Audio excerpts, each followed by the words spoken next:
Iya. Orang tua kadang-kadang ngeblank, akhirnya apa ikut-ikutan. Supaya nggak ikut-ikutan, nggak salah memilih sekolah, ada 10 tips memilih sekolah.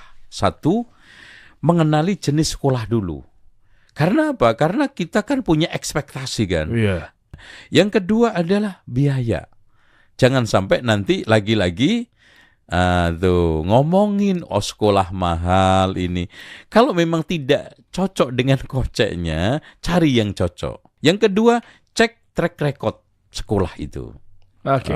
Tuh kan di situ ada prestasi-prestasi internasional, nasional, Iya. akademik dan non akademik. Kemudian kalau kita lihat sekolah ini, masya Allah ya, memiliki ranking di tingkat kota, di tingkat provinsi. Nah itu track record itu penting.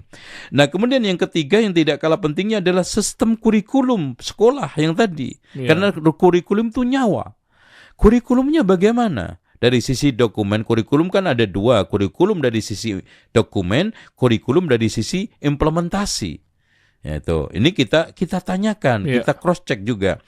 Nah, yang kelimanya adalah lingkungan sekolah. Ini penting sekali. Apakah ada bullying? Apakah sering terjadi peer group ya? Karena ada geng-gengan yang di situ akhirnya merusak komunitas ya itu. Itu harus kita cek lingkungan, kita pastikan nyaman buat anak kita, aman buat anak kita. Yang keenam, fasilitas sekolah. Jangan sampai nanti fasilitas-fasilitas dasar itu tidak terpenuhi, akhirnya anak tertekan. Mau bilang A, B atau menolak nggak bisa, menuruti atau ingin memenuhi ridho orang tuanya, akhirnya apa? Bermasalah anaknya. Tekanan psikologi kejiwaan. Hati-hati banget ya. Kemudian yang ketujuh adalah pergaulan di sekolah.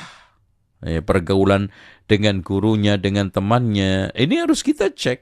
Yaitu menerapkan pergaulan baik setiap harinya, kita hidupkan sopan, santun, senyum, sapa, salam, sabar, enggak.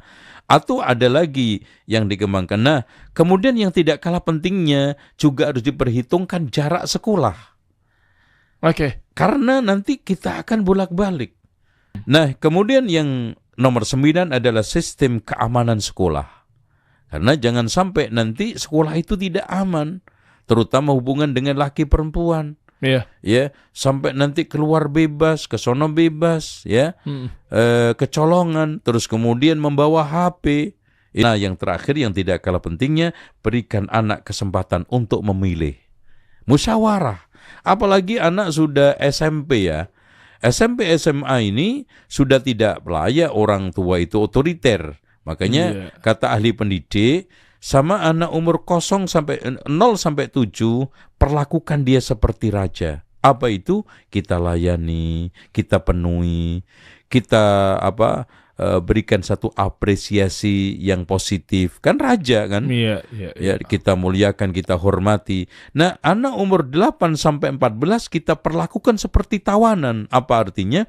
Anak ini bagaimana kita berikan, kita kenalkan terhadap aturan, ini boleh, ini nggak boleh, ini etika yang harus dilakukan, ini yang nggak boleh dilakukan. Nah, ketika sekarang umur 15 sampai 21 perlakukan seperti sahabat.